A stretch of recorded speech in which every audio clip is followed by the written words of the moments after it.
T-minus 20 seconds.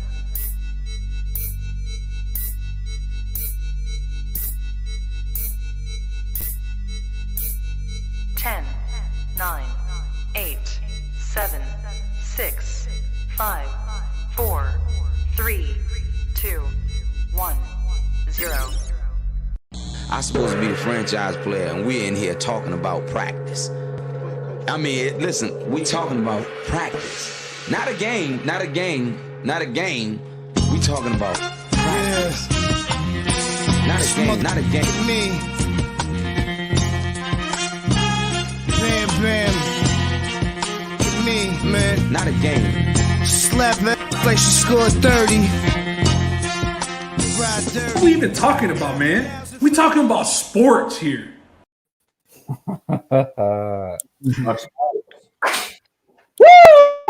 You know what it is? It's time, boys. It's been a minute. You know, we've covered almost every Sunday that we could. 15 plus episodes we covered for y'all of the Sunday morning sit down, all culminating to this final Super Bowl show. And I got to ask you guys, at the beginning of the season when we're doing the divisional breakdowns, any sliver of your mind think, hey, maybe the Bengals could be there in the Super Bowl? Definitely not the Bengals. Definitely not the Bengals. We all had them picked, I think, last in the AFC North. I know we were low on the Steelers, but we still had the Bengals picked below them. So, yeah, I had no clue this was going to happen. But the Rams, we were all kind of there on the Rams, at least. Yeah. We did have the Rams. Super Bowl or bust. We did have the Rams improving, throughout the season with getting Von Miller, with getting OBJ, with getting Stafford. It was definitely Super Bowl or bust. And, them coughing up all those draft picks got them to the big game. Just got to win it in their own backyard, too. Yeah, and especially with, everybody. And it started, the talk on the Bengals started in the draft when everybody was questioning them taking Jamar Chase in the first round over that offensive tackle that they so desperately needed. And look where it's gotten them. All right, guys. So real quick, we do have a pinned comment at the top. It is our free Super Bowl prop contest, 10 props to go over, and a little tiebreaker of a final score prediction, just in case someone ends up with 8 props right, and there's another person with 8. Closest to the total points will win it. Now, Ben is giving away a custom-made We Talking About Sports podcast T-shirt that he had made. And it's free to join. Pin comment at the top. At the end of this broadcast, we will be going over how to fill it out. It's so easy. It's just a simple form. So if y'all haven't filled it out, go ahead and fill it out now.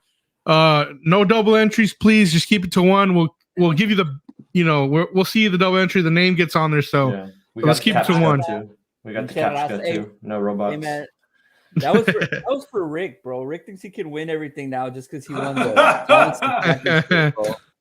Don't be doing your tranzas, Rick. Rick's 49ers jersey should be on the way soon too. So yeah, we got to get that going. But you're right. He won the fantasy football league, and now he thinks every contest is his to take. Fantasy champ gives you that confidence. Last a couple months. That's why we play the game. Shout out to Josh too with us in the chat earlier. Yeah, shout out Josh. Josh coming off of UFC Houston, where he went to go see UFC 271. Yeah, I know a lot of his guys won, so he's probably on a pretty good high right now. Eso. Shit. Well, let's get Ron, I'm fucking ready, dog. Let's open up, Ron. You have here over under 48.5. What do you think? And +4 for the Bengals here. Short and sweet. Bengals +4 over 48.5. There it is. Those are current lines right now. Current lines. The Current lines. line has probably moved up and down between 4 and 4.5. I don't think I've seen it get lower or higher than that. So been pretty steady there. And the over under has actually trickled down, I think, about a point. I think it opened up at 49.5 and it's been bet down to 48.5. So just some movement news there for you guys. Yeah, 2 teams that you expect a lot of points from, but we know how Super Bowls tend to get tight, and every possession counts. The coaches tend to be a little more conservative, so pretty high number. But like Roland said, going down still, so people are expecting a pretty tight game. Not these coaches, dog. These coaches go for it all. They go for the gusto. 4th down from your own 45 Super Bowl. Let's do it. I like that, Ron. All right. Well, as this podcast has been somewhat of a betting podcast, we had a betting sponsor throughout the year. We want to give you some of our best bets for the week for Super Bowl Sunday, and here they are. So we'll start off with Mr. We All Win himself. Talk about what's your favorite bet off this list, then we'll move to Roland and Ben to cap it off. Yeah, Roland can cover these. Most of these came from our sports guru Max Kellerman inside the numbers. Roland's Z's. Yeah, so it's a Super Bowl. Like we said, we got that prop contest, and the Super Bowl is that game where you got to have you got to sprinkle a little bit everywhere, and that's probably the game where I bet the most props. And this is just a little bit of what I have going on today, but these are probably my favorite. You got Stafford over 5.5 interceptions. He's turned the ball over more than any other quarterback this year in terms of throwing the interception. So I don't think it's too far-fetched to think that he'll throw a pick today. You're just asking for one. I think it'll happen. The Bengals have been pretty opportunistic in the playoffs with their Eli Apple, baby. with their Eli Apple. Well, Eli Apple, I'm going to get to him right now. And this on the other side of things is I do like OBJ's matchup here. With what I've been reading, the way things are shaking out, Eli Apple is going to be guarding OBJ, so I like OBJ to score a touchdown at plus 130 when I got it. It's plus 100 right now what I've seen, so it's got him bet down a little bit. And OBJ over 5.5 catches. I like that. And then one more, Jamar Chase over 6 catches. There's been a lot of talk about, is he going to catch Jalen Ramsey? Is he going to get shadowed?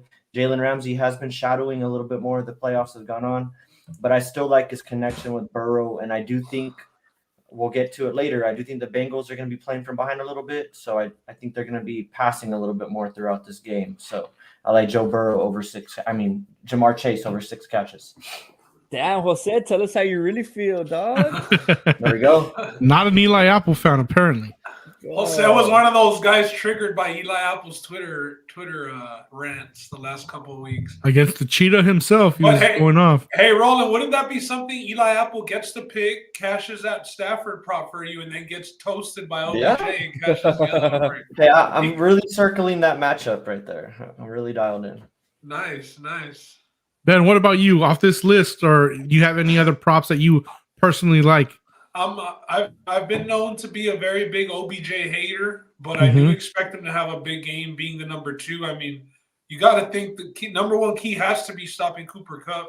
He's the guy that can kill you himself, so you got to let the other guys try and get some work. I do like that, but the one at the bottom, Bengals plus 4, I think anything over 3 in a Super Bowl, you do got to love, and then especially when if you think like I do that the Bengals have the better quarterback out there on the field, I'm going to take the plus points with the better quarterback all day. All right, guys. So this past week, what's up? No, I like him, man. I like him all. The favorite one to me, just to touch on it real quick, is probably the Jamar Chase. I think he's over. Yeah, that over there. I mean, regardless whether he has Ramsey on him or not, Joe Burrow just looks for the guy. I mean, he's got to have at least 10 targets today, you would think. So 6 out of 10, 6 out of 11, especially with the tight end's going to play, but he's a little banged up. Don't sleep on Higgins, though. I kind of wanted to take it, but I wasn't sure. But don't sleep on Higgins. We know he had a game this season where he had like over 200 yards, a breakout game there. So if y'all don't like any of these plays and you were leaning Higgins, there's your little confirmation that maybe you should sprinkle a little bit on the T. Higgins, either catches or more yards probably, because the Bengals like to throw the ball deep down the field. So I'd focus on Higgins' yards. Yeah, Uzoma did say he would play even with that groin injury. Too big a game to sit out, Oh, fuck. You ain't sitting out the Super Bowl, cuz. No, gotta at least give it a go. I'll compare it kind of like AD in the playoffs where he knew that it was going to go out, but he went out there, for those 3 minutes. Or Terrell Owens playing. Terrell Owens broken leg with Philly. No, but Tio went through the whole game with it. I don't expect Uzama to make it through a whole game with a groin injury. In the trenches, hell no. No, you're right. It's tough to block like that. Well, this past week, we did have the NFL Honor Awards. We're just going to highlight a few. Real quick, we don't have a slide for Aaron Rodgers, but it's back-to-back MVP for the guy. And as of this morning, some things that came out about him is that the Packers are willing to spend very close to the salary cap just to keep him now. They really don't want to let him go. They know what they have in him, and I don't blame them. But I don't know. I kind of feel like Aaron Rodgers might be checked out, guys. I don't know. We'll see what happens. I think there's a little bit of time to let this develop. But from his NFL MVP, and I don't want to spoil the rest of the slides, but from his MVP speech, he did single out and talk and thank a lot of Packers management, including the GM that he had a riff with this past offseason. So maybe things have been mended throughout the season. I know they had a little good sign of faith to get him to go back in, saying that, hey, we'll go back to the table and renegotiate stuff at the end of the year, even though you have another year on your contract. We're not going to do you dirty like that and hold you hostage. So they're going to try everything that they can to convince him to stay, and why not? He's Aaron Rodgers. So they're going to do the Last Dance 2.0 because, preseason on their Instagram, Snapchats, whatever, they were posting that this was the Last Dance, but they didn't get the championship they wanted. I think they're going to see if Aaron Rodgers is just all bark or if he actually has some bite. They're putting the ball on his court. Hey, you're under contract. If we weren't going to give you up last year when you were the MVP, now you expect us to trade you away as a back-to-back MVP? No, the ball's in your court. If you're not going to play out your contract, we've heard Aaron Rodgers say that he's fine. He's got nothing left to prove. He's okay retiring. I think they're putting the ball on his court and making it his move. Will he give in? Will he not? He's a guy with a lot of pride. I think it's going to be interesting to watch. All right. Moving on to our first slide here. The real quick on Rodgers, though, the thing that nobody talks about, man, is yes, he's back-to-back MVPs, but there was a lot of shade coming. I did see some articles, like a lot of memes out there that you're the MVP, but yeah, you lost to San Francisco, man, at Lambeau. So all this fucking Aaron Rodgers to God talk has kind of, I don't know, man. It's kind of watered down a little bit. It's kind of out there now. Yeah, it's kind of out there. Yeah, but we're talking about for the Packers. The Packers think he's the God still. Yeah. I mean, because they have Jordan Love. And my last thing on this is it's just hard for me to believe Aaron Rodgers leaving, especially when the landscape of the NFC has just changed with Tom Brady retiring. You don't have to worry about Tom Brady anymore. That's just one less thing that you have to worry about. So I would say right where I'm at if I'm Aaron Rodgers. I like it. Yeah, the landscape's different now, Roland. So that might be some incentive to say, hey, a lot of the young quarterback talents in the AFC, I don't really have to face a lot of these guys. I can face a Jimmy G and hopefully get over that hump. I'd understand that if he had lost to Brady this year, but he didn't. I mean, Brady's not there. But he lost last year to Brady. Yeah, but not this year. Like, he lost to Jimmy G this year. Shit. That's why, yeah. Maybe, I mean, he's kind of viejo too, so. Rick with the Aaron Rodgers decisions over here. All right, Run and Justin, what else happened with these NFL honors? All right, so the first one, pretty obvious. Offensive Rookie of the Year, Jamar Chase. Man, and this one was a sweat for me because I thought, this guy's saying he can't see the ball at the preseason, saying it's a tough catch. I'm like, how's he going to produce? Like, this is a real thing. Nope. Fooled us all, had the blanket over us and just took it off, Yeah. He's the real deal, absolute unit on offense, man. Kudos to Roland on this one because preseason, I mean, Roland got twice the number that there was preseason set on Jamar Chase to win in season. After he had that stretch where he didn't do much in the middle of the season, Roland got a really good number on him when it was looking like Mac Jones's award to lose. And then you get that game, pretty much at the end of the season. Forget who it was against, but when he had 200 plus yards, was against the Chiefs. Yeah, and all those touchdowns, and they kind of just sealed it up. So, Roland, did y'all have like a friendly bet? No, we didn't. No? We were just on separate people. Yeah, we were just going against each other, and we had good numbers on each. But he waited. He didn't take it preseason because I got it preseason. Oh, you did get it preseason? Plus 700 preseason. That's when I nabbed it. I thought because it had gotten over. Rolling with a plus 700. Nice. It had gotten over 1,000 to 1, bro. Yeah, no, I didn't go that crazy. I know what you're talking about when Mac Jones became the odds-on favorite, but at that point, I was just letting my ticket ride, and I was like, I'm not gonna, double up or add more to my Jamar Chase, especially because it was looking like, how are you not going to give it to the quarterback that has his team in the playoffs and is playing well like Mac Jones was? But then, like Justin said, he just went off against the Chiefs and had that game that completely swung it. And that's really what swung the race was that one game. Yes. It was that game, yeah. Ben, do you feel any snubbed here not getting your guy Mac Jones with the Rookie of the Year? That was too crazy of a game. Last year, they probably should have given it to Justin Jefferson. They ended up giving it to Herbert. This year, the receiver won it. I see it was well deserved, honestly. I think Mac Jones did lose it for himself at the end of the year. Yeah. And it's almost like the Cowboys won the Rookie of the Year too, because Jamar Chase, he shouted out Des Bryant as being the receiver that he watched the most growing up. So just gotta throw that. Ron, By proxy. By proxy. Ron, I know you like to. I know Love it. you like seeing Jamar Chase win this award, right?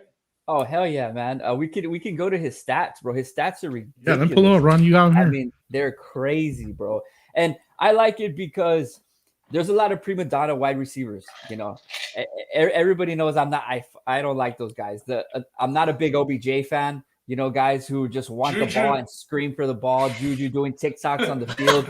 You know, hey, shut up, put in work. You know, Jerry Rice, Randy Moss. You know, he's not there yet, clearly, but it looks like he's on the path to be there. Shut up and just let your talk on the field.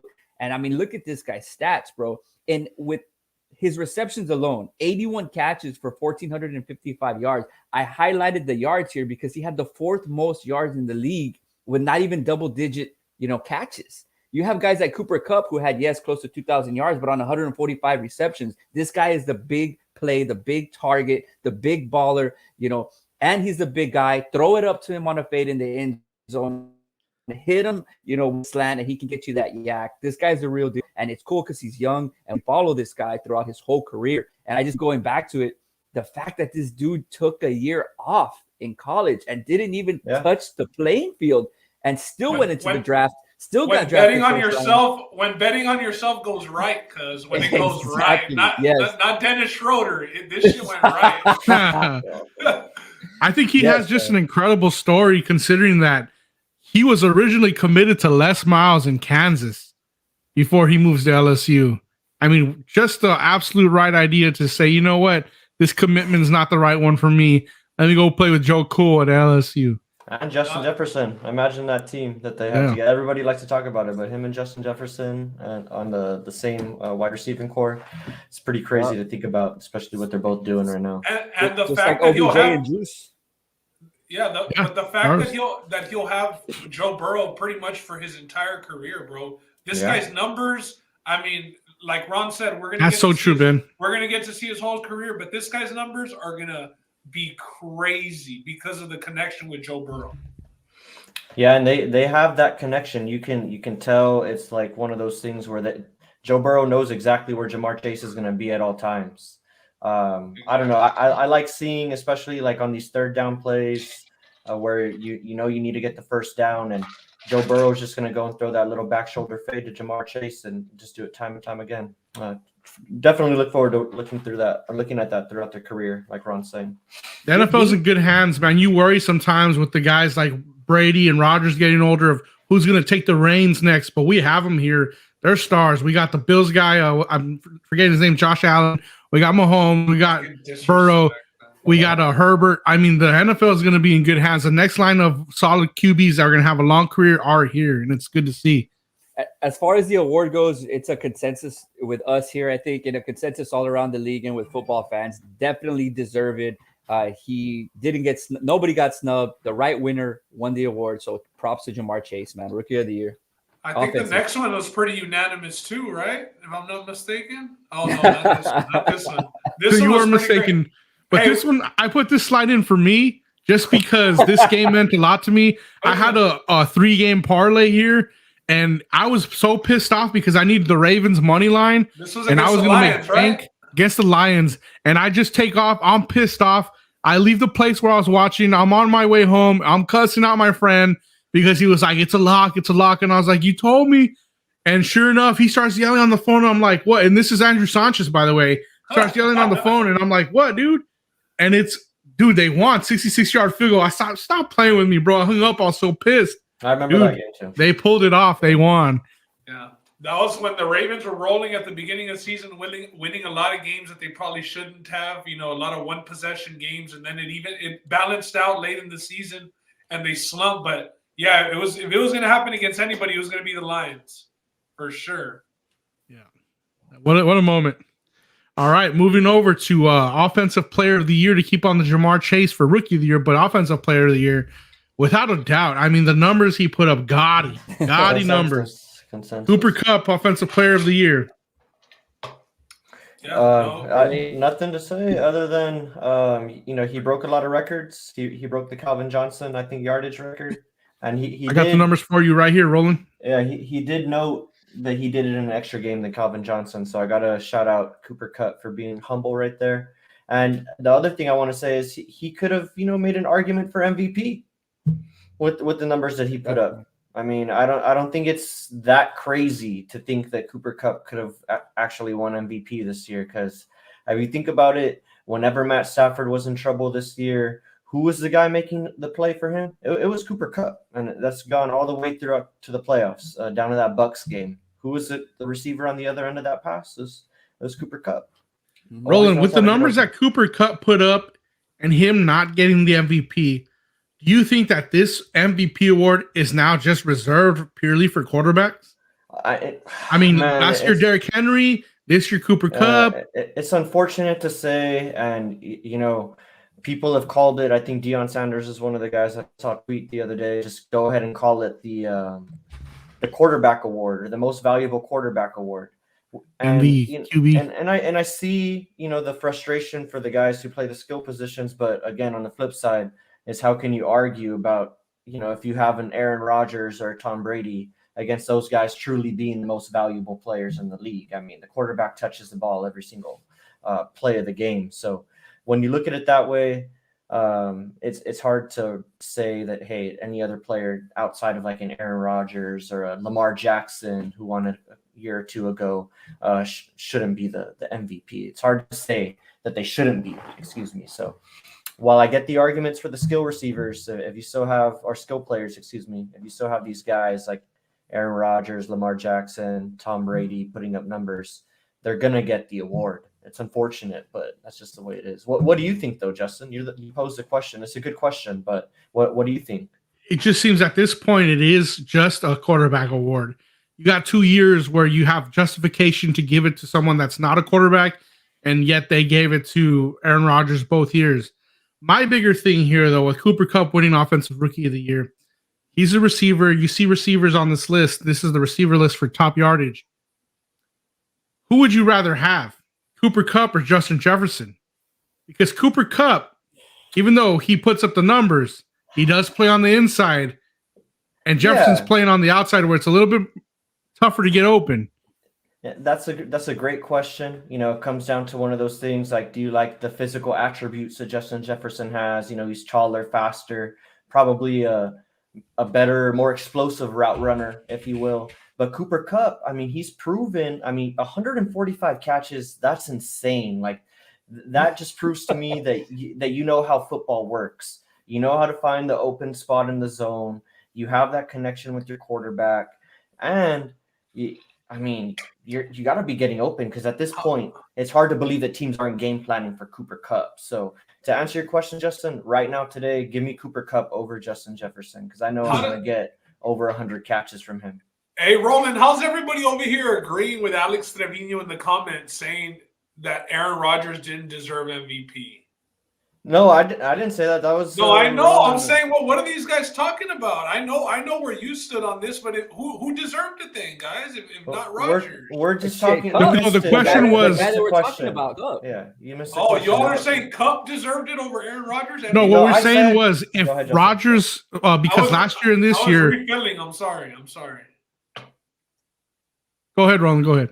No, it's because at the end of my point on Cooper Kupp, I was saying that he should have gotten a little bit more MVP consideration just because of how gaudy his numbers were.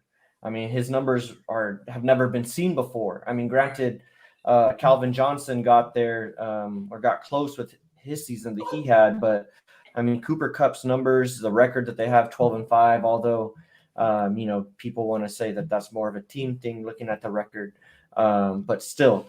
We were saying that he deserves consideration. And Justin asked, do you think that this is a quarterback award? And that's when we started talking. So that's kind of where we. Because Henry last year, Kupp this year, it just seems like it's exclusively to a quarterback now. It also did seem like maybe Jonathan Taylor was getting a little bit more MVP. JT, that's another guy. He was getting a little more love than Cooper Kupp was, and maybe Kupp deserved, the most of the non-quarterback position. But it does seem like it's just become a quarterback award, though. back to y'all's point. Because if Henry didn't get it and he went for 2,000 yards, you know what I mean? Yeah, so at what point are these guys going to get the MVP? It's Exactly. straight. What do they have to do, basically?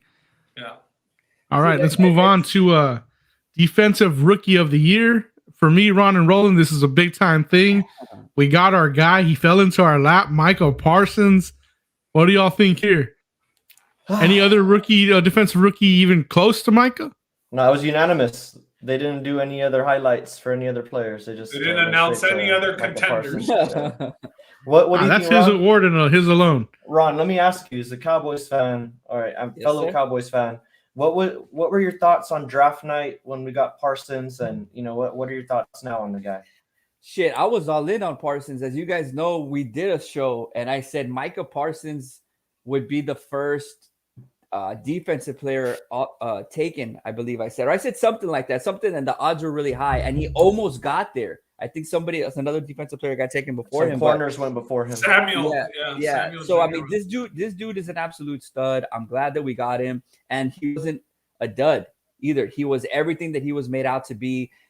Cowboys really haven't had a huge defensive end with a huge name who produces. We've had some big stars here there. DeMarcus Ware, obviously we can't forget about him. But before him, it was like Charles Haley and some other guys. So this is a guy that can definitely be a first ballot Hall of Famer if his career keeps going the way it is. He's the strong front in that front four. Our secondary is good, and all the pieces are kind of molding themselves together. As we know, it was the offense that was the issue this year, not the defense.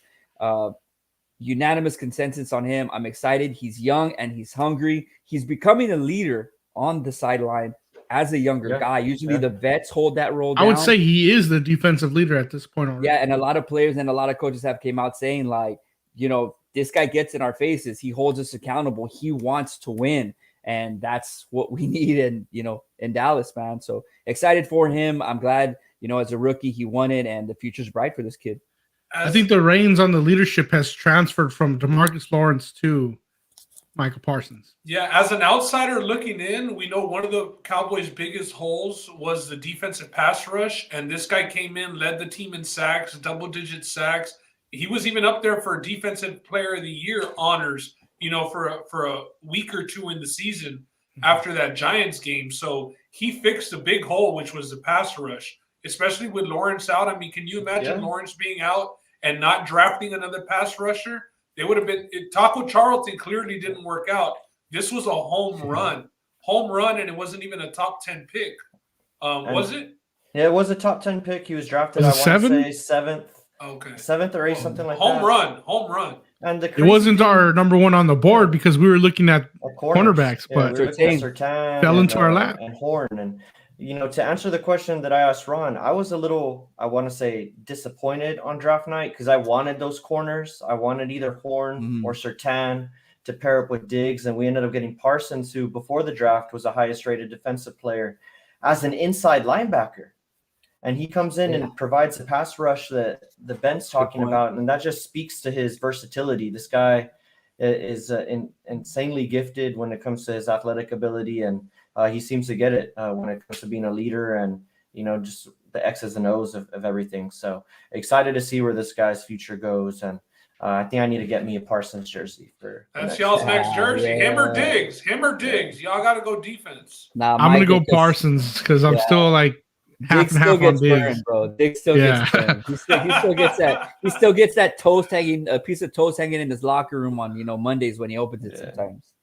Yeah, shout out Micah Parsons though, man. Shout out Micah Parsons. All right, so this one got me a little emotional in this next award. Comeback Player of the Year, Joe Burrow. I wanted my guy Dak Prescott. I know initially in the divisional breakdown we did say it would be CMC. I'm out on the kid. You know my feelings on him. Broke down. He doesn't deserve anything from me anymore. Sounds like you and the Panthers are both out on it. They're shopping him around. It's a blockbuster deal. But Joe Burrow, man, I mean, he deserves it. Tore his ACL last year. The Bengals sucked. Ended up with the 5th, 6th pick. Get Jamar Chase, and here comes a healthy Joe Burrow and the franchise-changing quarterback. This is what teams wait decades for. This one guy that will just fix your team from one year to the next. it's like similar. I like making basketball comparisons, but like as soon as LeBron James got to the Cavs, and man, it was up from there. And this is a Cincinnati Bengals, a team that relied on Andy Dalton for the last decade and a half. So in 1 year to fix it with Joe Burrow, I mean, these guys are going to be running that division, a tough division with Lamar Jackson in there, and the Steelers defense and the Browns defense. But looks like the Bengals are going to be running that division, which is the toughest division in the AFC. Is he the best quarterback in that division already? Over Lamar? With his passing, with his arm, you got to take him over Lamar. Yeah, Joe Burrow. I didn't see this one coming. Go ahead, Ron. No, you're good. No, I was just gonna say I didn't see this one coming. As Ben was talking about, he tore his ACL last year. Reports in the preseason where it didn't look so well, like his recovery wasn't going as quickly as it should, and so I was kind of scared off of him this year. And he came in, completely lit it up. I don't really have any quarrels about him winning Comeback Player of the Year. It's just like Ben was talking about, comparing him to LeBron, coming in. When you have a guy like that in the huddle, it lifts everybody's spirit just knowing that you have a Joe Burrow as your quarterback, because you always feel like you have a chance to win. You saw it a little bit last year before he got injured. He was putting up some pretty good numbers, and they were getting super close to winning games. They were losing in the last second, but they were competing. And you got a sense that this guy had something about him. Then he has the injury, comes back this year. And, I mean, like I said, when you have a guy like him in the huddle, you always have a chance to win. And that goes throughout the whole building. That goes into the locker room. That goes into the front office. Everybody feels like they have a chance. And Roland, Eli Apple starts feeling himself. Eli Apple starts feeling that's a good one. I like that, man. Eli Apple to somebody. Yeah.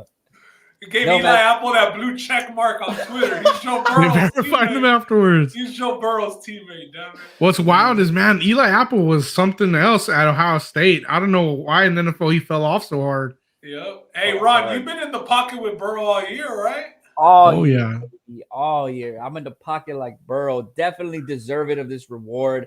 Dak was a strong candidate. Obviously, he's number 2. He's a strong candidate. He had the injury hurt around the world, getting carried off in the cart, crying and injury hurt around the world. But I mean, hey, facts are facts, man. Joe Burrow said, "Hey, I fucked up my leg too, but I came back and I'm going to the Super Bowl, baby." You know what I'm saying? Because it's true, man. I mean, look at what this guy's done. I think there was an article that came out that said within 8 months of the injury, or 6 to 8 months of the injury, dude was already ready on the practice field. Hey, Tony Ferguson. I'm Joey. I'm Joe Cool. Let's just let's just right to the fall off and definitely deserve it of it. Look at what he's done and no complaints. He hasn't talked about the injury. He hasn't discussed it. It's just something that's not even on his mind. He doesn't want credit for it. He's not looking for, pats on the back. Hey, Joe Burrow, you did so good. He's just another guy like Jamar Chase, which is why the team is so good, who just does his talking on the field, man. All right. Well, let's get to the game that we're all here for, fellas. And we'll begin with the Super Bowl injury report. Two players on each team. For the Bengals, offensive lineman Jackson Carman, his back, spinal. He's going to be playing, but he is banged up a little bit. And the big one for the Bengals, tight end CJ Uzomah, groin injury. Said he'll play no matter what. Is practicing, but those groin injuries, they're really easy to re-aggravate. And it's only been a week. Last week against the Chiefs, came out of the game, never came back. And, Jackson Carman, it's important to point out, he's going to be one of the guys lining up across from Aaron Donald. He's a guard, so he's going to be on the inside of that line. Rick heard Charlie, yeah. Did you put Charlie inside the house? I was acting up. He's a contributor. Did you put spinal because of a Mike Tyson when he's like, what kind of back injury is it? Of course. Spinal. Yes. Spinal. Broke my back. Spinal. What about this? Moving on to the Rams. So Tyler Higbee, they put him on the IR last week, and that disallows him to be able to play this week. Kind of handicapped themselves doing so, because I think from what I'm hearing is that he's ready to go, but he can't play based on the IR designation.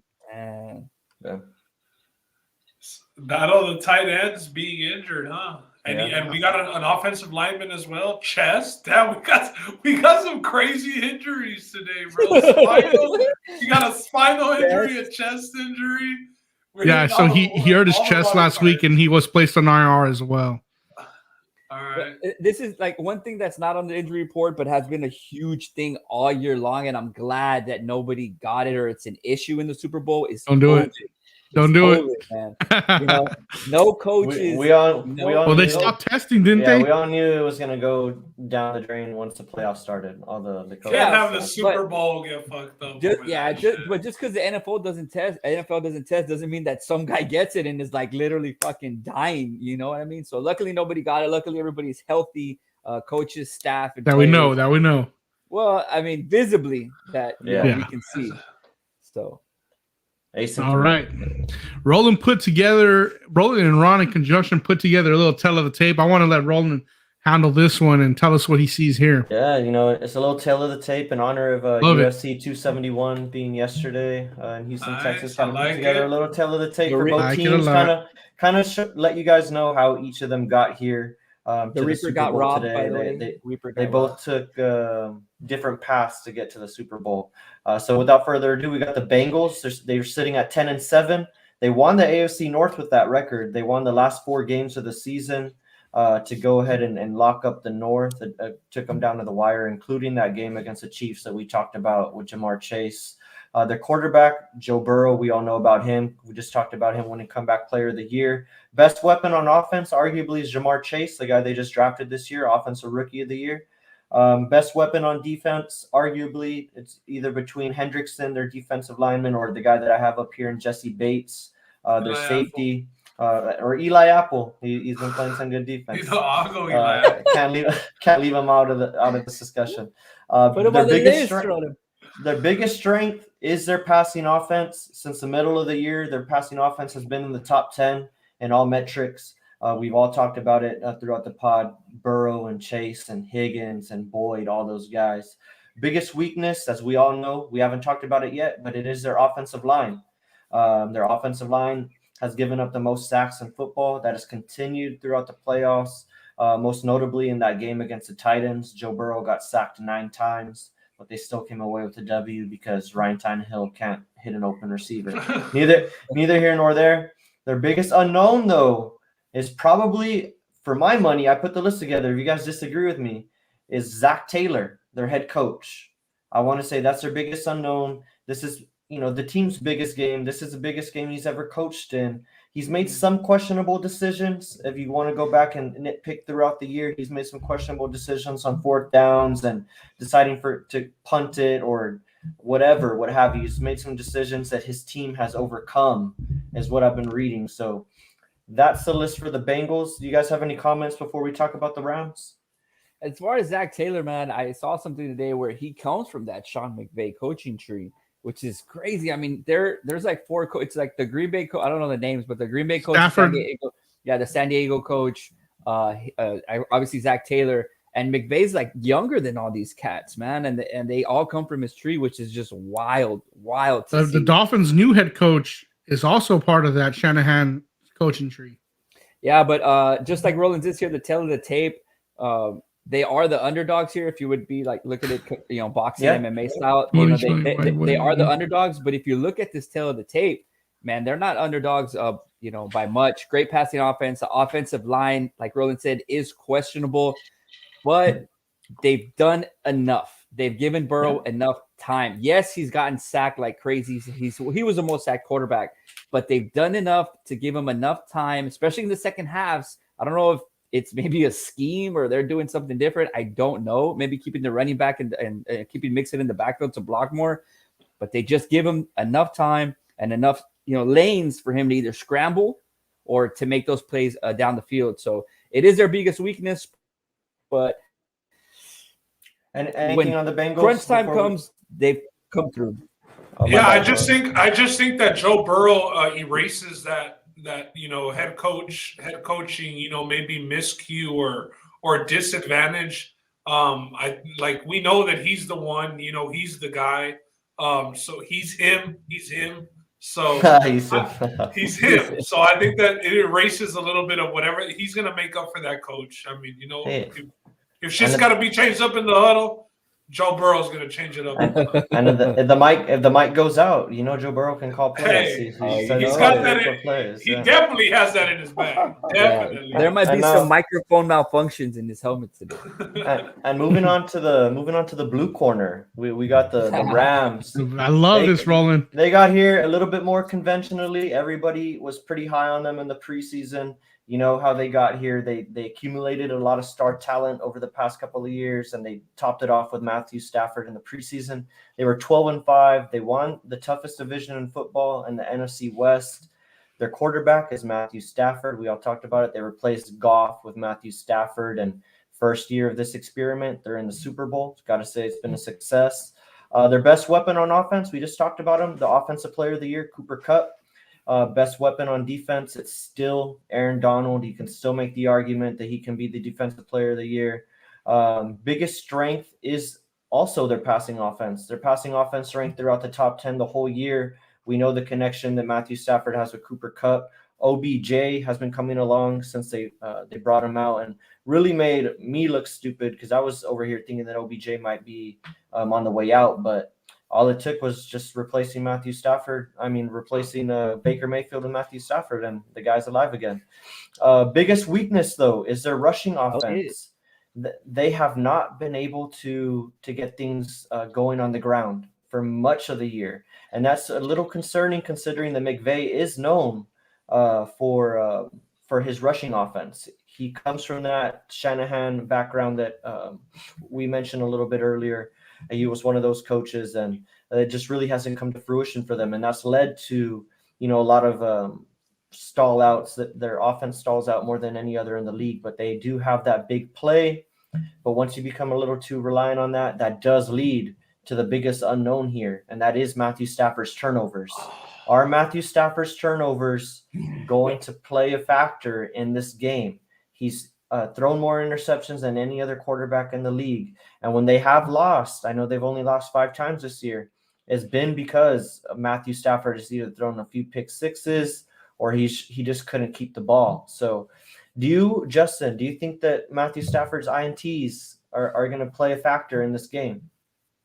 In the way that I would say in the playoffs that Jimmy G would make those mistakes and that would play a factor in this game, I don't see it necessarily being that big of a factor. I think he'll throw an interception, but I don't think it'll lead to a touchdown necessarily. And he's probably not here if that 49ers safety catches that pick in the NFC Championship, man.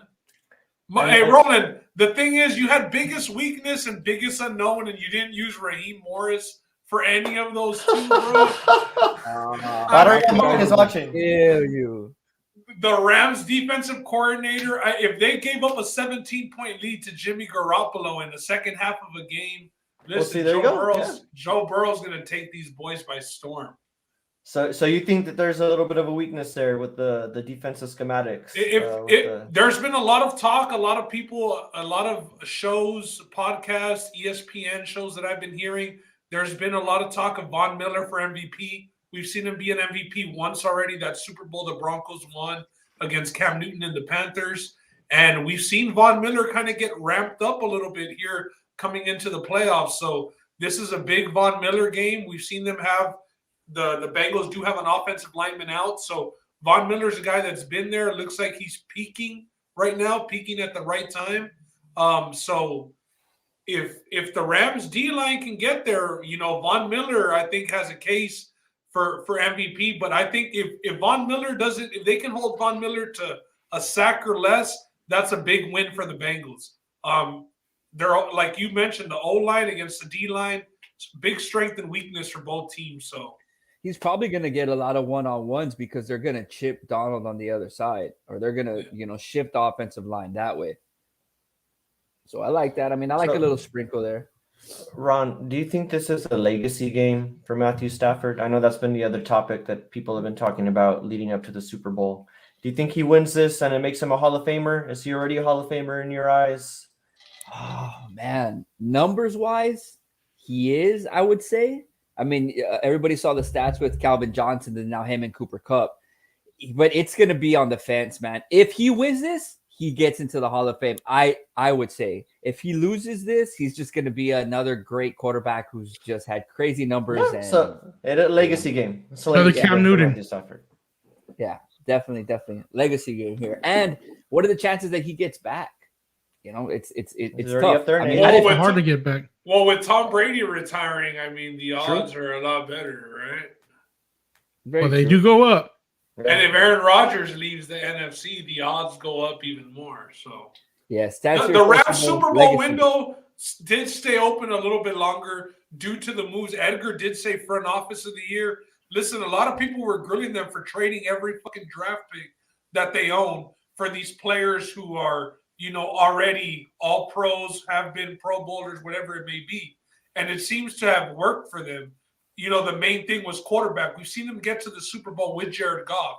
So now when they got Matthew Stafford, that's why everybody on this podcast, we had them winning that division. We had them making the playoffs. We had their win total over, whatever it may be. It was Super Bowl or bust for this team. Throughout the season, they added OBJ after Stafford. They added Von Miller after OBJ. They've been going hard for this. And, we always talk about that. Teams, Roland, I think you alluded to it a couple podcasts ago. Dallas was playing in Dallas. Oh, the Cowboys are going to the Super Bowl this year. The Bucs actually did it last year. Now the Rams are doing it this year. I mean, if they don't win it this year, bro, that shit just might not happen. You know what I mean? Yeah, I like this comment of front office of the year because when I look at these two teams, you see two teams who got to the Super Bowl two different ways. With the Rams, they did the trades. They gave up a lot. They mortgaged their future for it. And then you have another team who got here by building through the draft. So getting to the Super Bowl, there's two ways to skin the cat shown here. And that's pretty interesting storyline for this year's Super Bowl as well. We talked about it on the pull-up. It's the same thing with the big three and the super teams, compared to building through the draft. And this is the exact same thing that's happening here. However, you don't get as lucky as you do with the Bengals with your draft picks, like back to back, having, rookie of the year and MVP type years, though. I mean, I will say that this is just so crazy. And because I have the jersey on, I saw something that said this is like a 92 Aikman, Smith, and Michael Irvin kind of deal right here. Three young cats who went in and just took over the league and, became this, decade dream team. And this is possible for the Bengals. I think the Bengals are on that New York Giants type playoff run when the Giants would just go in there under the radar With Eli. and then, go win all these road games against the best teams and then upset Tom Brady in the Super Bowl. Obviously, the Bengals had their first game at home, but after that, they've been underdogs to the number one bye week team, the Tannehill and the Titans, and then they went into Kansas City and beat them as well. So I honestly think they're destined. I think it's one of those runs that we see. Ah, damn. It's God. By the God way, if wants you're you not to following win. Eli Manning on Twitter, check that out because he's funny on there. Destiny exists. We've seen this, bro. Teams just Destiny got to get exists. hot at the right time, bro. And Yeah. to hold the Chiefs to 3 points in the second half of a football game in their home field, in the AFC title game, nobody could have, guessed Yeah, that 21 shit. to being down 21-3 too. It had me. I don't usually call games early, but I was over here talking about. I know. Hey, the That shit Chiefs- was a Chiefs wrap, got bro. this. I was in Yeah, fucking- that shit I was was a in- wrap, bro. I was in Vegas at the sports book, and we're there, and I told Eddie Toad, I'm like, dude, fuck this game. Let's go play the slots. It's over. And then next thing we know, we're at a bar, like, oh my God, like going crazy, man. But I guess this will lead into our picks for the game, I believe. Yep, let's get into our picks. I'll go first. I got the Bengals today. Welcome to the jungle, guys. Yes, This is a hard pick. I don't mean to hedge my bet a little bit, but I gotta just say it. That D line's gonna be tough for the O line, but that's not me hedging my bet. I'm riding with the Bengals.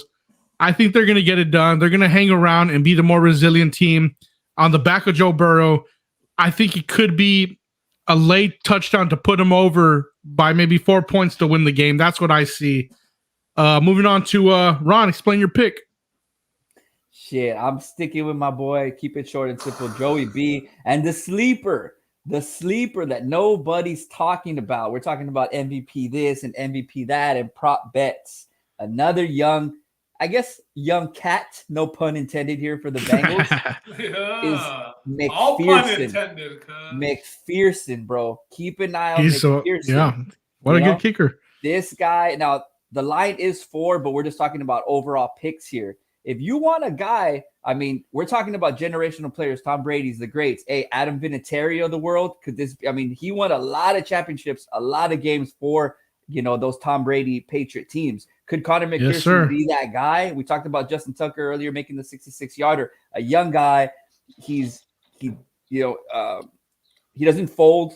He's that guy, Ron. Clutch kicker. He's that kicker. So all those things definitely point to the Bengals just getting it done. Ben's destiny talk over here. He has the sage burning like Kyrie. It's all the stars. Me and Kyrie in the same sentence. All the stars are lining up, man. Just give me the Bengals, especially but I would love an outright win here. What I will say to that is a kicker getting MVP, Ron's taking it out on a limb, but McPherson has had 3+ field goals every playoff game. So if you're making that many kicks, 3+ in every playoff game, he's had 4, he's had 3, and I believe he's had 5 field goals. So, if he can make a game-winning field goal here as time's expiring, yes, sir. I doubt that they don't give it to Joe Burrow, but can't argue that. I like the optimism. The Simpsons have the score 34-31. 34-31. 34-31. I trust the Simpsons, bro. They've been right about too many to not trust them at some point for something. If it's 31-31 going into the last 2 minutes of the fourth quarter and the Bengals got the ball, my God. For sure, Mondo has that pot number. For sure. All right, rolling. All right, it looks like I might be the only guy on the other side, and we're just talking about winning or losing. I'm going to go with the Rams here, and pretty simple to me. The Rams are just a better team. They're the better team on offense. They've been the better team on offense the whole year. They've been the most consistent team in terms of you talk about their passing offense. The Bengals have been coming along as the season has progressed, but I think the Rams have been the more consistent team all year. Their defense, to me, is better than the Bengals, and they have a clear advantage in the trenches, And I think that's going to prevail finally. I know Ben's talked about Joe Burrow being the eraser, and I think that might prove to be true today. He might be the ultimate eraser if he pulls off this game, but I don't think it's going to happen today. I'm going to go with the Rams. I think the better team is going to prove itself today. If this game was played in a series, which it's not, the Rams would win 9 out of 10 games in this series if they were to play. Hell no! I'm not going to let you do that. I just think they're the better team. I'm just trying to prove my point here. I think they're the better team, and I think that's going to prove itself today. So I got the Rams. 9 out of 10. So that's where I'm at. So if they win today, it'd be the 1 out of 10. Roland, I gotta agree with the chat. If we knew we were gonna use that picture of that Ram, I mean, look at those fucking horns, bro. It looks badass. I might have picked the Rams too if I knew that shit was gonna post up. You're welcome. I did that because that's like if you're driving down the road and you see a billboard and you see that fucking photo right there, you're like, whatever that guy is selling or whatever that guy is doing, I'm buying. Yeah, yep. That's it right there. That guy. Roland's my agent now, by the way. After this photo, that's my agent. Hey, just dial 4, right, Roland? Yeah, dial 4. 4. All right, let's move it on to Ben's pick. Yeah, like I said, Destiny, call it whatever you want. Who's that, though? That's not Ben. That's Ben, bro. That's me. Definitely me and a lion or a Bengal, whatever that is. Bengal Tigers. I don't know how to tiger. I'm sorry. I don't know how to differentiate cats. But, big cats, bro. They're all the same. I'm about there. But I'm going with the Bengals. Fucking anger. I'm with the promoter outfit. Hey, I got bottles for 75 in here. Oh man, I'm gonna cry. So funny. Anyways, back to my pick. I'm going with the Bengals. I do think that they win this Super Bowl. They have been that team of destiny. That's funny, man. If you beat Patrick Mahomes, you can go out there and beat anybody. The +4 is just a cherry on top, in my opinion, as far as the spread goes. But if we're going just to win the game straight up, give me the Bengals to hoist up the trophy. You know, that city needs something. They need something. All right. They do, bro. We're gonna go with the Bengals to win, Joe Burrow to be MVP, and there's gonna be a lot of cigar smoke in the air tonight, boys. A lot of let's go. I agree, man. And one thing that I haven't talked about, I'm gonna touch on, is the front four for the Bengals defense. Everybody says that, talks about the offense, but the front four are great, man. In the second half of games, they've done some adjustments that are ridiculous. Ben said they let the Chiefs score 3 points. So as bad as they say that the Bengals defense is, that front four has held it down, man. I mean, definitely held it down. Hendricks, so there's sleepers on there. Yes, Wilson as the linebacker. Sometimes they only rush 3, leave him to start spying.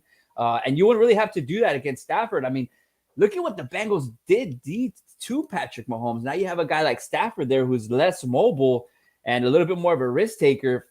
Damn, man, it's just all signs point. But I'm glad, Roland, that it's not a consensus and you're on the other side here, man.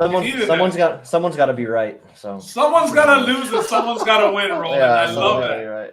I love that. Hey, and just to get back to the prop contest that we're running, if y'all haven't gotten in, Edgar, I know you jumped in the comments late, but if y'all haven't gotten into the prop contest, we're doing a 10-question prop contest for the Super Bowl, giving out a T-shirt to whoever wins. The tiebreaker will be the score prediction. And let us know who you got in the Super Bowl also. I saw Jose Venegas in there saying that the Rams are going to win. So Rick's got the Rams too. Rick's got the Rams as well. I think that, that's a 49ers and a Seahawks fan. I think that they're just rooting for the division so they can keep that title of toughest division in football. Those Russell Wilson fans, they're looking for any excuse to say we didn't make the playoffs. All the predicted scores that I've seen, though, have it all within 4. It's like 24-21, 27-24, 34-31. So it seems like the Bengals, if they don't win the game, that the spread is probably the best bet of the whole day. Let's get to do we have an exact game prediction, score prediction? Yeah, so this is just a little fun exact score prediction for us. I got the Bengals winning 24-20. I think it's going to be a close late game heroic by Joe Shiesty himself, and we'll remember the name forever after that. 24-20 Bengals. Yeah, I got the Rams 24-17, so I guess I got them covering the 4. I think they're going to be up early, and they're going to keep the lead throughout the game. So give me the Rams.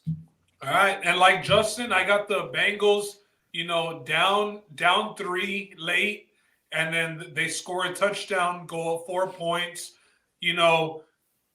Rams, they're kicking off to the Rams with 1 minute and 9 seconds left on the clock. Rams have 1 timeout left in their pocket, and they got to score a touchdown. 31-27 Bengals. Let's go. Give me 34-30. I did the situation earlier. I do maybe a double result. Rams first half, Bengals to win the game would be a crazy play. Rams usually start hot. It takes a while for the Bengals to, get situated and make adjustments. A late field goal by the rookie phenom McPherson to win the game for the Bengals 34-31. All right, Edgar says nobody picked this pot numbers. He must have he must have 5 and 8 or some bullshit. 5-5. Sorry, bro. 2-2. 5-5. Oh, 5-5. That's brutal. Hey, I like that Roland did go like Justin mentioned earlier. I do like that Roland went the other way, and I mean his props. OBJ eating tonight. He did have Stafford throwing a pick, which kind of might bite into that, but. It's a little for the most part, if OBJ has a big game, you got to think that the Rams are going to win because Kupp is going to get his, bro. I mean, let's not act like if this is going to be the game where Cooper Kupp gets held to under, 100 yards. I think that his prop is over 110 yards receiving yards. So he's different. That white boy is different. Like Diego said, white boy summer for 2021 or 2022, he might get back-to-back like Rodgers did MVP. But, yeah, man, Eli Apple is going to be the game changer today, bro. Eli Apple. Not a Woozier. Eli Apple. And I usually, when it comes to receiver props, I'll do the anytime touchdowns, but I usually like to go with yards.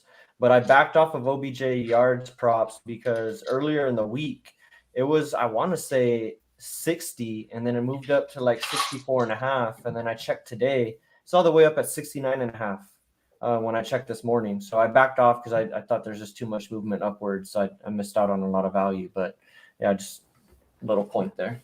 Those, and Roland, you were one that was like into their group chat. You were texting in things that you liked, like a week ago, and that's actually when you have to hit it, because throughout the week, the numbers don't go down; they only go up, bro. You know what I mean? Like Cooper Kupp opened up at, I believe, maybe at 100 yards, and now his prop has moved up a whole 10 yards. 110 right now. Wow. So. All right. So throughout the season, we did have a Super Bowl, a super contest, and we have the results for it. Flex and this was just us. Flex on us, way. No, I'm not going to flex on y'all, but I barely pulled it off, first off, so there's no reason to flex. Here are the results. Cowboys. All I did was take the Cowboys to the win, Ron. I can't help it. It was a strategical thing. I'm sorry that I'm surgical. I can't help that, Ron. But 24-18, Ben went 3-0 on the last week, and he got as close as he could. Had I not won that last game, I'm not beating Ben. I'm tying with Ben. I only went 1-2 that last week. That barely put me over. So the thing that stuck out to me was, if you add up all our numbers, Ron's numbers add up to less, and it was for those weeks that he overslept. Week 1, he overslept. You know what I mean? Yeah, I think he would have. Well, that's an automatic 3 wins. 500. I was about to say, I think you would have gone 500. Those were 3 L's had spoken up.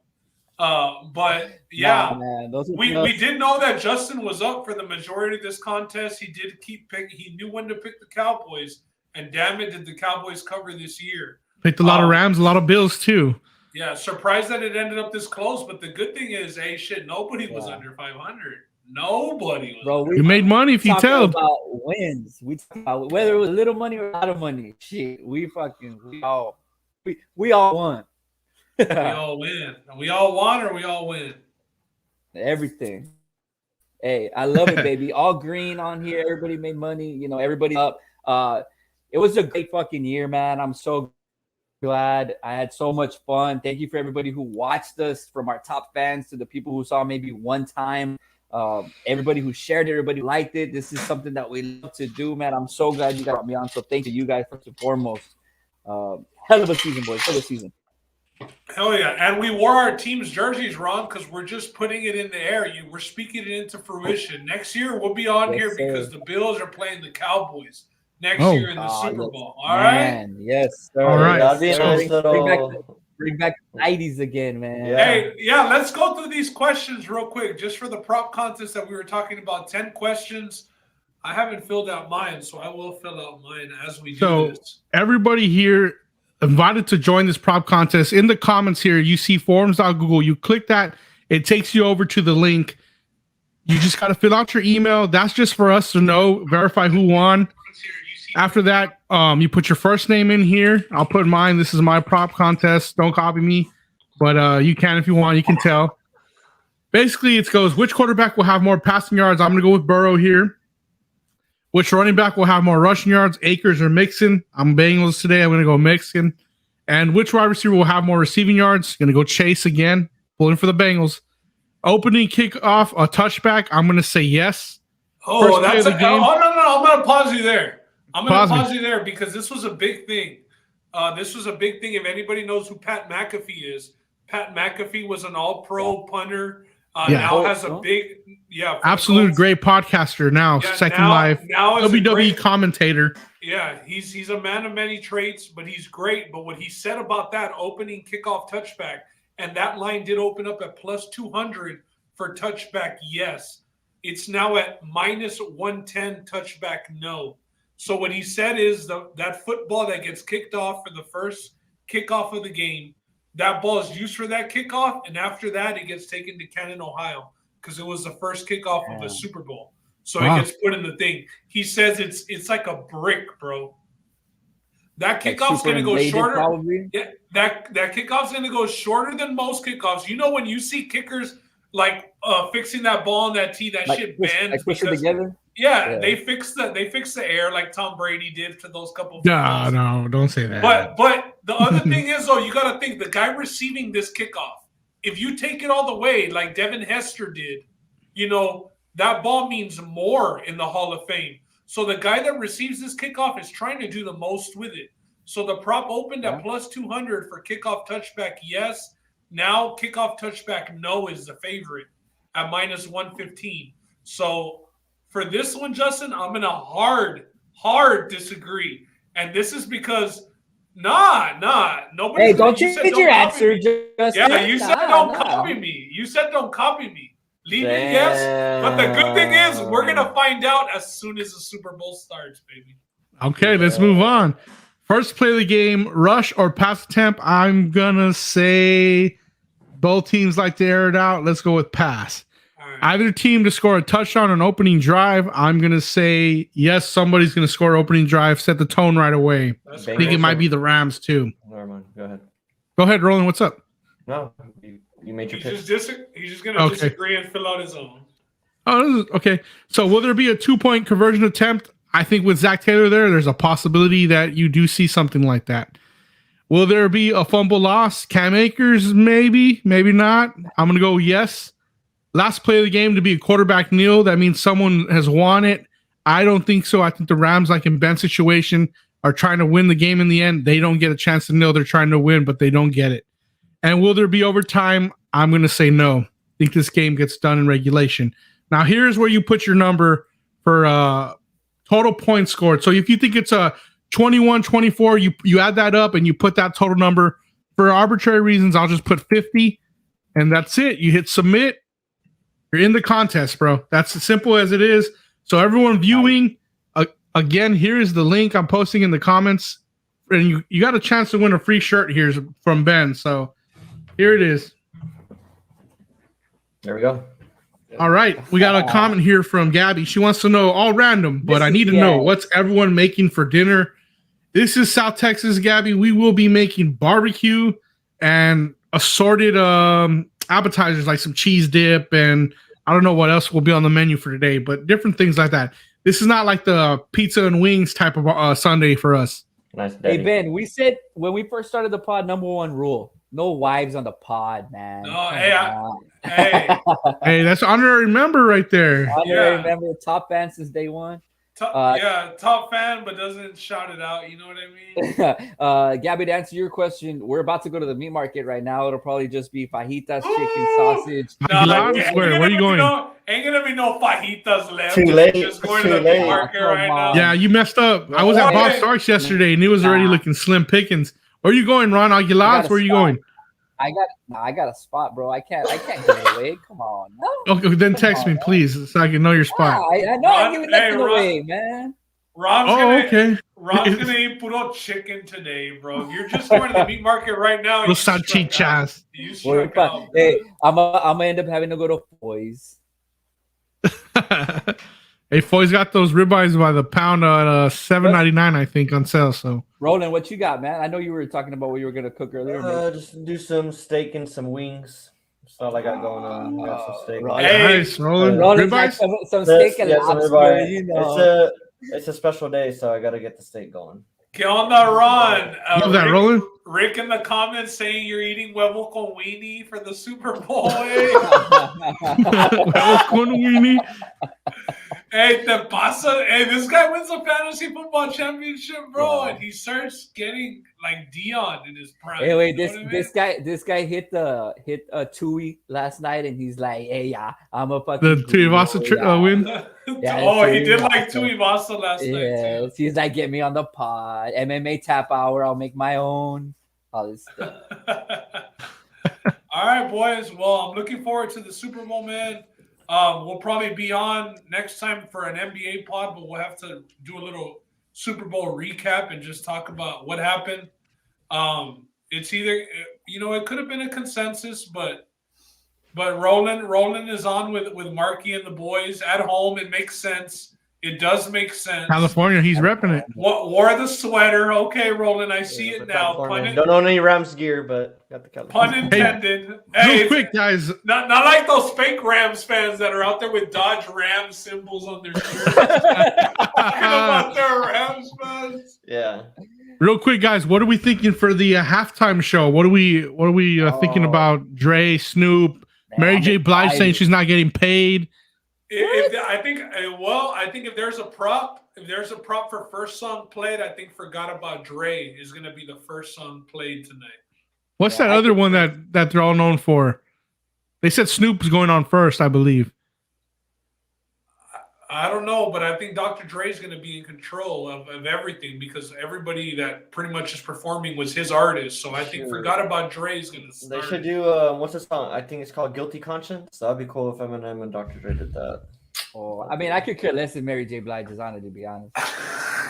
Well, you don't like Mary? The whole thing about being paid is they never get paid for the Super Bowl show. The weekend he came out of pocket for that whole performance. He spent mils to put together. Bro, but his performance, like everything he did leading up to that, to like culminate. This is my fight. Like that was awesome. Yeah, it was an awesome show. What a performance! It comes out of the artist's pocket because the Super Bowl thinks that they're putting them on the platform, so that's all that they need to pay. Yeah, and for the weekend, he chose the Super Bowl over the Grammys, and then his album got nominated for not a single Grammy that year. Yeah, so hey, it's and just like a lot of people said when Jay-Z took that deal with the NFL, kind of what are you doing because they were against Kaepernick. Now you get all the biggest rap stars in the world pretty much performing tonight. Eminem, Kendrick Lamar, Snoop Dogg, Dr. Dre, Mary J. Blige. I think it's a hell of a halftime show. I think being in LA obviously had a lot to do with being in, Englewood. If this show's in, they're having the Super Bowl in, Florida or, somewhere in New York, I don't think this happens. Florida. Oh man, but yeah, I'm excited for the show. I'm excited for the Super Bowl. I'm excited to eat, and I might actually watch this halftime show. The past couple I'm watching it for sure. I want to see Kendrick. I watched the weekend, but usually halftime shows walk the dog, no smoke break. Yeah, well, Kendrick, I'm interested to see if he maybe performs a new song. That'd be cool. Well, album's coming out soon, no? Hey, this would be a hell of a rollout, Roland. Yeah, that's true. Drop a single tonight, Are y'all looking forward to the commercials? Absolutely. Budweiser, especially if they do the Clydesdale commercials. Roland's been hinting to some certain commercials he wants to see for some things to come into fruition. Yeah, no, there's supposed to be like a lot. I think we're gonna see at least like 2 or 3 like crypto commercials. Like look, there it is, crypto.com. Yeah, crypto.com's gonna have their own commercial. Pretty sure the one that Brady has been pushing is going to have a commercial too. The FTX or whatever it's called. These are just all crypto. Fortune favors the bold. Yeah, so that's what I'm looking forward to because I'm a holder in one of these. So we'll see what happens. What do you think that any chance we see some sort of Tom Brady retirement segment tonight? Anything like that? No, the game's not about him, but shit, it pretty much is about him. He's won a good percentage of the Super Bowls. So I don't know. That's a good question.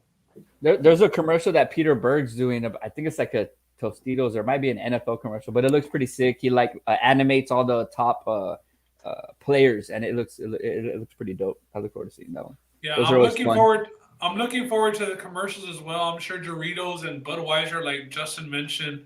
I mean, those are every year. It's like in the parade. You always see their floats, and they're always beasts. So I'm looking forward to that. Seeing some Clydesdales tonight, baby. Last question is: are you guys working tomorrow? Yes, we. Yeah, I'm gonna send that text later tonight. Like, hey, I'm gonna come in an hour late due to the Super Bowl. I hope you understand. I'm working. I go in early, so no. Getting crazy today. You're not working, right? No, I took the day off. These people they need to understand the work that goes this is a holiday. The work that goes into getting ready each and every Sunday. Like it's not just the players out there. It all depends on that. It all depends on that text, Rick. But Ron, so no shots for you throughout the Super Bowl? That's what you're saying?